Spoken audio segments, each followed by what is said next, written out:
नमस्कार प्यारे साथियों। आज मैं मैथमेटिक्स की बहुत ही इम्पोर्टेंट जो टॉपिक है उसकी बेसिक कॉन्सेप्ट्स को लेकर आया हूं।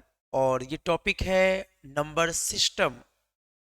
और नंबर सिस्टम की एप्लीकेशन, इनके कॉन्सेप्ट की एप्लीकेशन मैथमेटिक्स में हर जगह पे देखी जाती है। और जो नंबर सिस्टम की बेसिक कॉन्सेप्ट है इसके बारे में जानकारी नहीं होती है, इस कारण से हम लोग चीजों को सही से समझ नहीं पाते। तो आप लोग ध्यान से देखेंगे, नंबर सिस्टम में सबसे पहले जो सबसे इंपॉर्टेंट टॉपिक है that is classification of numbers. तो नंबर्स को क्लासिफाई कैसे की जाती है और फिर एक एक करके हम उनके स्ट्रक्चर्स को आपके सामने डिटेल्ड करेंगे, आप समझेंगे। देखिए, जो नंबर्स हैं, सबसे पहले तो आपको मैथमेटिक्स में जानना ये चाहिए कि मैथमेटिक्स में जो डिजिट्स होते हैं, जो डिजिट्स होते हैं मैथमेटिक्स में, वे होते हैं 10। 0 से लेकर 9 तक डिजिट्स को ही हिंदी में हम अंक कहते हैं। डिजिट्स ही हिंदी में अंक कहलाता है। और इनकी संख्या कितनी होती है? 10 होती है। और ये कौन कौन से होते हैं? 0, 1, 2, 3, 4, 5, 6, 7, 8 एंड 9। These are digits. जिस तरीके से इंग्लिश में इंग्लिश अल्फाबेट का इंपॉर्टेंस है, जिस तरीके से हिंदी में हिंदी वर्णमाला का इंपॉर्टेंस है, उसी प्रकार से मैथमेटिक्स में मैथमेटिकल डिजिट्स का इंपॉर्टेंट है। ठीक है, तो इनका क्या इंपॉर्टेंस है ये आप एक एक करके चीजों को समझेंगे। अब आप देखिए, अब जो नंबर्स हैं, इन नंबर्स को क्लासिफाई किया जाता है। जो नंबर्स हैं इनको क्लासिफाई करते हैं, क्लासिफिकेशन ऑफ नंबर को स्टडी करते हैं, नंबर्स ट्री को हम स्टडी करते हैं। तो दुनिया की सभी संख्या जो होती है उनको हम दो पार्ट में बांटते हैं। ठीक है, real number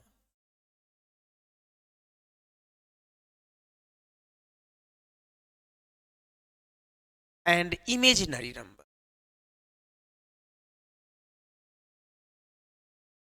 real number and imaginary.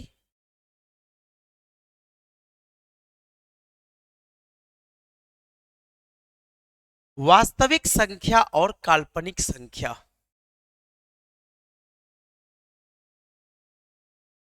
वास्तविक संख्या और काल्पनिक संख्या, ये आपके रियल और इमेजिनरी नंबर्स हो गए।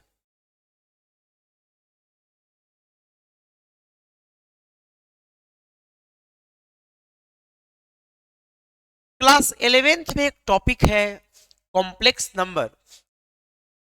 और कॉम्प्लेक्स नंबर को हम रिप्रेजेंट करते हैं जेड से।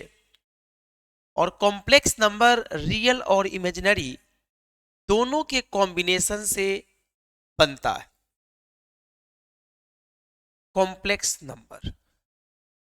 तो सिंपली आप कह सकते हैं ये जो नंबर्स हमने लिखा है, ये जो कॉम्प्लेक्स नंबर होती है, यह रियल और इमेजिनरी नंबर का कॉम्बिनेशन होता है।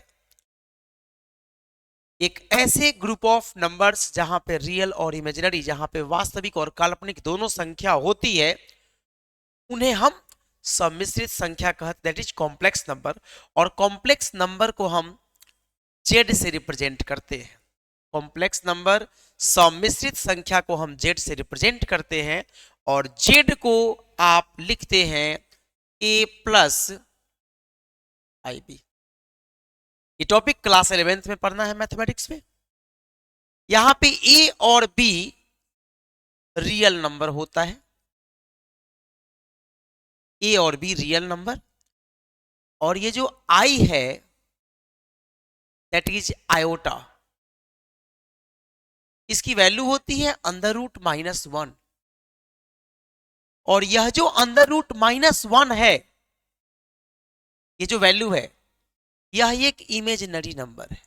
आयोटा एक इमेजिनरी नंबर है, एक काल्पनिक संख्या है जो एक्चुअल में एग्जिस्ट नहीं करती, राइट। तो कॉम्प्लेक्स नंबर जब ब्रेक होगा तो दो नंबर्स बनेंगे, प्यार से देखिएगा, एक रियल नंबर और जो बाकी रिमेनिंग नंबर होगा वो आपका आई है, आयोटा है, ग्रीक टर्म है, जो कि जिसकी value under root square root में -1 होती है, राइट।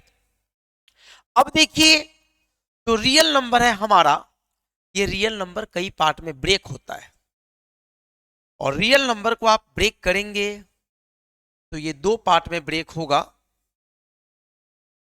और एक जो आपका पार्ट है वो पार्ट है रैशनल नंबर, रैशनल नंबर, और दूसरा जो पार्ट है that is irrational number, irrational number. Rational number परिमेय संख्या, परिमेय संख्या और अपरिमेय संख्या, अपरिमेय संख्या। अब इरैशनल नंबर को यहीं पे स्टॉप कर देते हैं, यहीं पे रोक देते हैं। अब इसके बाद में हमारा रैशनल नंबर अगेन दो पार्ट में बटेगा, और वे दो पार्ट कौन कौन से होंगे समझिए। तो वे दो पार्ट्स होते हैं fraction and integers, fraction and integers. Fraction भिन्न होगा, जिसे आप P/Q के फॉर्म में लिखते हैं, सिंपलेस्ट फॉर्म में, और इंटीजर्स पूर्णांक 1 2 3 4 5 -1 -2 0 एंड ऑल। तो आपने देखा नंबर्स को दो पार्ट में बांटा, रियल एंड इमेजिनरी, और रियल इमेजिनरी की जो कॉम्बिनेशन है that becomes complex number, right.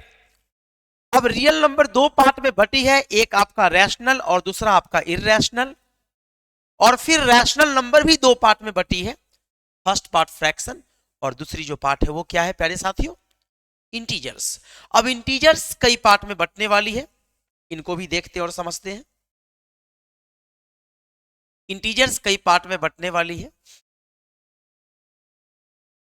Integers again दो पार्ट में बटेगी, नेगेटिव इंटीजर्स,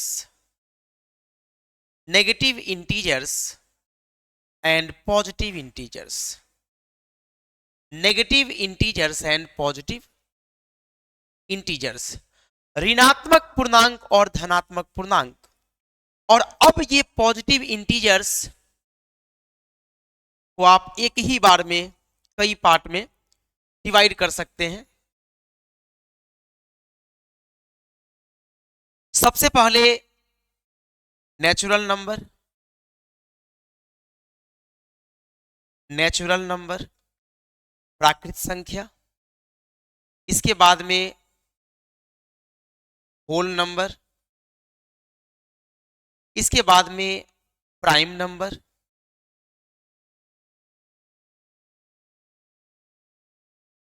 इसके बाद में कंपोजिट नंबर, कंपोजिट नंबर, और इसके बाद में फिर कंपोजिट नंबर के बाद में इवन नंबर, और फिर इसके बाद में ऑड नंबर, ऑड नंबर के बाद में twin prime number, twin prime number,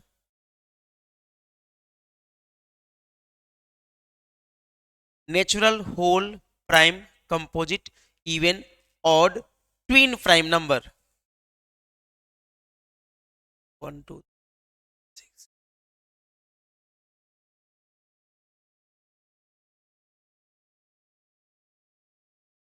ये आपको डिफरेंट पार्ट्स ऑफ नंबर हो गए, डिफरेंट टाइप्स ऑफ नंबर हो गए, आपने नंबर्स को क्लासिफाई कर दिया, यही कहलाती है क्लासिफिकेशन ऑफ नंबर। अब इसमें सबसे ज्यादा जो इंपॉर्टेंट है, सबसे ज्यादा जो इंपॉर्टेंट है, that is natural number and prime number. ये सबसे ज्यादा इंपॉर्टेंट है। तो हम लोग अब इसके बाद में पढ़ने वाले हैं नेचुरल नंबर्स को। और देखिए नेचुरल नंबर क्या होता है, प्राकृत संख्या क्या होती है।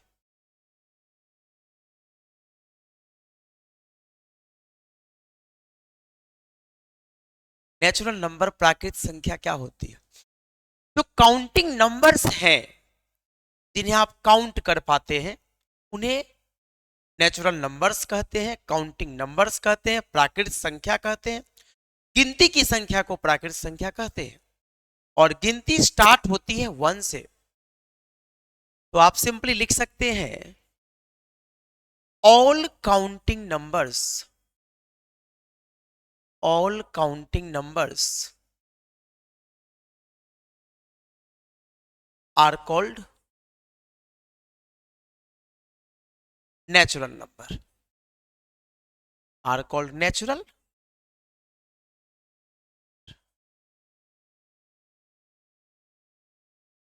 राइट। और काउंटिंग स्टार्ट होगी कहां से, 1 से। तो 1 2 3 4 5 6 7 8 9 10 and so on. These are what, these are natural numbers, these are प्राकृत संख्या। गिनती की संख्या को प्राकृत संख्या कहते हैं। ठीक है। और गिनती 1 से स्टार्ट होती है। अब देखिए इस पे कुछ फॉर्मूला है और उस पे कुछ बेस्ड क्वेश्चंस आते हैं। जैसे अगर आपसे ये कहा गया find the sum of, find the sum of all the natural numbers, natural numbers up to 100। ठीक है। तो 100 तक जितने नेचुरल नंबर्स है उनके एडिशन की वैल्यू, उनके सम का वैल्यू बताना है, उनका योग क्या होगा ये बताना है। इसके लिए एक फॉर्मूला होता है, उस फॉर्मूला को आप देखें। इसके लिए फॉर्मूला क्या है समझिए।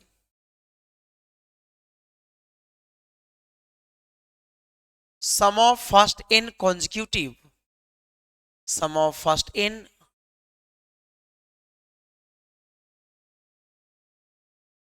consecutive natural numbers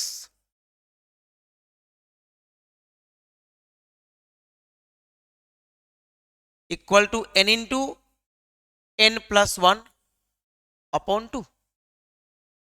यहां पे n क्या है, here n equal to number of natural numbers, number of natural numbers. प्रथम n लगातार प्राकृत संख्या के जो सम की वैल्यू होती है उसके लिए फॉर्मूला है n into N plus 1 upon में 2। अब n क्या है, संख्याओं की संख्या। तो जब बात 100 तक के नंबर्स की गई तो यहां पे n की वैल्यू कितनी होगी, 100 होगी। और इसीलिए सम की जो वैल्यू होगी that will be 100 into 101 upon में 2। ये कैंसिल होगा 50 से और आंसर आएगा 5050। इसमें कई टाइप के डिफरेंट नंबर्स भी आते हैं और उन डिफरेंट क्वेश्चंस को भी करना होता है। और उसके लिए जो बेसिक फॉर्मूला हम यूज करते हैं वो इसी फॉर्मूला को यूज करते हैं। पॉसिबिलिटीज यह भी है कि ये नंबर लगातार नहीं हो, इस नंबर्स के बदले ये भी पॉसिबिलिटीज है कि आपसे ऐसा पूछ दिया जाए, आपसे पूछ दिया जाए 5 + 10 + 15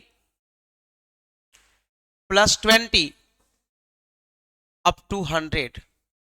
तो आप इसको सीरीज के बेस पे भी आप बना सकते हैं, लेकिन मैं सीरीज में नहीं जा करके मैं नेचुरल नंबर की कॉन्सेप्ट को एक्सप्लेन किया, तो मैं उसी के बेस पे करना चाहूंगा। क्योंकि अर्थमेटिक प्रोग्रेशन में जो सीरीज है, सीरीज के सम का फॉर्मूला हो तो हम बाद में यूज कर सकते हैं, लेकिन अभी जो आपने कॉन्सेप्ट पढ़ा उसके बेस पे भी आपको इसे कर सकते हैं। तो समझिए, आप इसे लिख सकते हैं, 5 कॉमन ले लेंगे, 1 + 2 + 3 और ये 20 आ जाएगा। और अब 5 जहां है वहीं रहेगा, वो तो कॉमन है। अब ये 20 नेचुरल नंबर्स हो गए और इनके सम के लिए n × n + 1 की कॉन्सेप्ट आप यूज करेंगे तो n की वैल्यू आएगी मेरे साथियों 20, क्योंकि 20 संख्या है तो 20 × 21/2, ये कैंसिल होगा 10 times. 50 × 21 1050। This is your answer.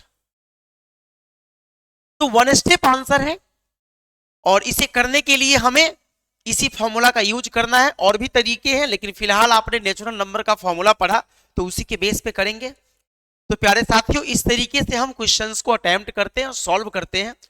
आज नंबर सिस्टम की इंट्रोडक्शन क्लास थी, बेसिक क्लास थी। तो आज के लिए इतना ही। उम्मीद करता हूं ये वीडियो आपको काफी पसंद आई होगी, क्योंकि ये बहुत ही कॉन्सेप्चुअल वीडियो है। तो आज के लिए इतना ही, फिर मिलते हैं नेक्स्ट वीडियो में। जय हिंद।